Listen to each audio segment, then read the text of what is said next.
Hiya, it's Lee here from the 1100 Club.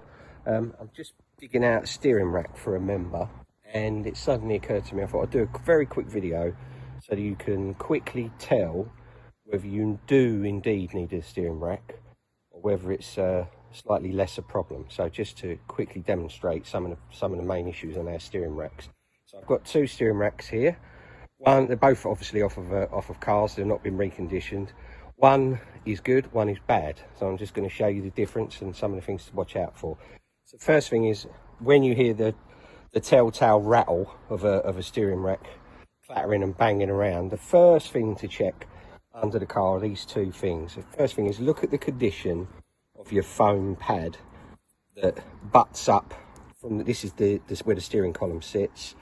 And this foam pad, as you can see on this one, you can see it's sort of slanted where it butts up against the body shape of the car.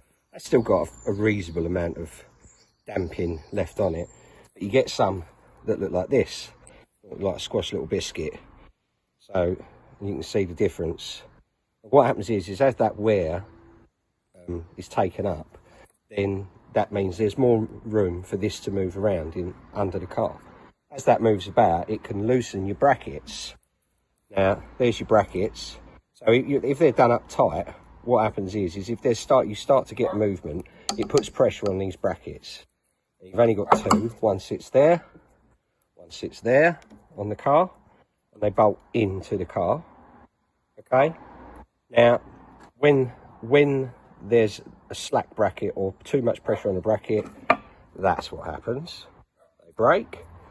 So there you go. So that one was on the car, and it would have been rattling this part of the steering rack or this part of the steering rack around, and it was probably caused because of just wear and tear, general wear and tear, or over tightening is another common cause. People get under the car, oh, it's rattling, I'll tighten it up a bit, crack, and then it will rattle even more. So do check before you replace your steering rack that it's not a slightly easier fix, that it's not a broken bracket, and it's not too much wear in your sponge there that sits over the steering column.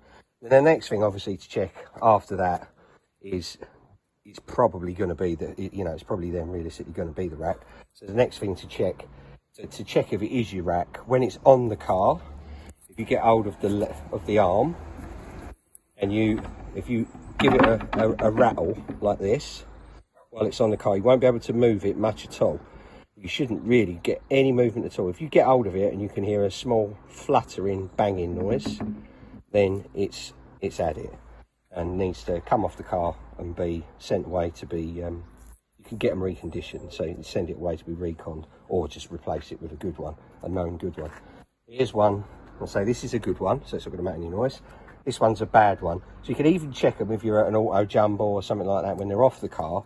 You can easily check. If I pick this one up, and you can hear, if I shake it, try and keep the camera still. There's the telltale rattle. Where that's actually moving, I'll lay it down again, it's actually moving here. So inside here, you can actually hear that the bearing inside is no longer doing its job.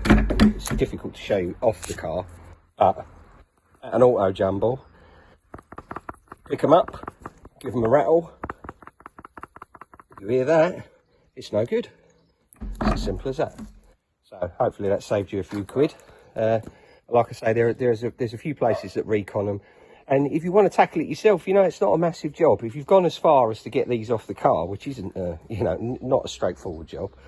If you do get these off the car and you want to have a go at doing them yourself, it's really not too bad at all. If you're competent enough to get steering rack off a car, you're competent enough to pull it apart and recondition it yourself.